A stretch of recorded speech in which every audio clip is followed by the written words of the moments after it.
Hai anak-anak, bersama dengan Bu Febi, kita akan belajar bahasa Indonesia tentang ciri-ciri makhluk hidup. Baiklah, kemarin mari kita ingat lagi. Kemarin ciri-ciri makhluk hidup kita mempelajari tentang memerlukan makanan. Baiklah, kali ini kita akan belajar lagi ciri-ciri lain makhluk hidup, yaitu bergerak. Cara bergerak makhluk hidup itu sangat berbeda. Manusia bergerak dengan kaki tangannya, burung bergerak menggunakan sayapnya, dan ikan bergerak menggunakan siripnya. Kemudian, apakah tumbuhan juga bisa bergerak, Bu?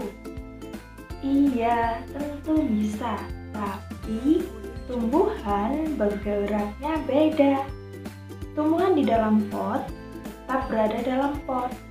Tumbuhan yang ada di halaman juga tetap ada di halaman. Tetapi tumbuhan bergerak karena adanya rangsangan.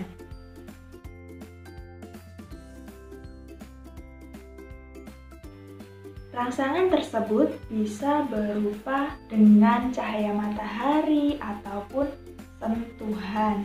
Berikut ini penjelasannya. Perhatikan daun putri malu yang mengembang. Daun-daun itu akan menguncup setelah kamu sentuh. Hal ini membuktikan bahwa tumbuhan bergerak karena mendapatkan sentuhan. Contoh bergerak yang lainnya adalah letakkan tumbuhan di bawah sinar matahari dengan posisi miring. Lalu, perhatikan tumbuhan tersebut setelah beberapa hari. Tumbuhan akan bergerak ke arah datangnya cahaya matahari. Hal ini membuktikan bahwa tumbuhan bergerak mengikuti cahaya matahari. Baiklah, ciri makhluk hidup yang ketiga adalah bernafas. Semua makhluk hidup memerlukan udara untuk bernafas. Bernafas adalah kegiatan menghirup dan menghembuskan udara. Alat pernafasan makhluk hidup berbeda-beda. Manusia bernafas menggunakan paru-paru. Hewan memiliki alat pernafasan yang berbeda-beda juga. Ikan bernafas menggunakan insang. Serangga bernafas menggunakan trakea. Cacing tanah bernafas menggunakan kulit. Katak bernafas menggunakan paru-paru dan kulit. Seperti manusia dan hewan, tumbuhan juga bernafas. Tumbuhan bernafas menggunakan stomata atau mulut daun. Ya, itulah tadi penjelasan tentang ciri makhluk hidup bernafas. Selanjutnya, Bu Guru akan menjelaskan tentang ciri makhluk hidup tumbuh. Baiklah, pertumbuhan adalah proses bertambahnya ukuran dan berat tubuh. Semua makhluk hidup mengalami pertumbuhan. Manusia ketika bayi tubuhnya kecil, kemudian tumbuh menjadi dewasa. Hewan dan tumbuhan mengalami pertumbuhan. Baiklah, selanjutnya makhluk hidup itu berkembang biak. Adakah yang tahu berkembang biak itu seperti apa? Iya, benar sekali. Berkembang biak adalah menghasilkan keturunan. Misalnya pada manusia, ibu melahirkan bayi. Hewan juga berkembang biak.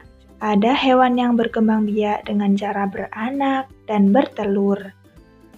Tumbuhan juga berkembang biak. Tumbuhan ada yang berkembang biak dengan biji, tunas, dan spora. Lalu, apa Bu tujuannya berkembang biak itu?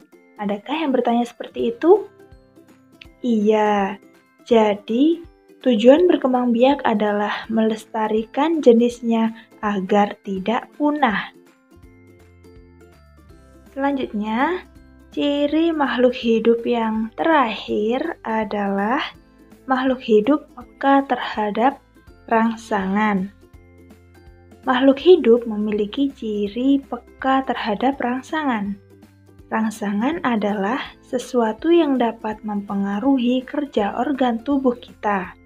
Misalnya, ketika melihat sinar matahari, secara otomatis kita menutup mata. Daun putri malu yang tadi akan mengatup daunnya jika disentuh. Bunga pada pohon pacar Cina akan meletus jika disentuh.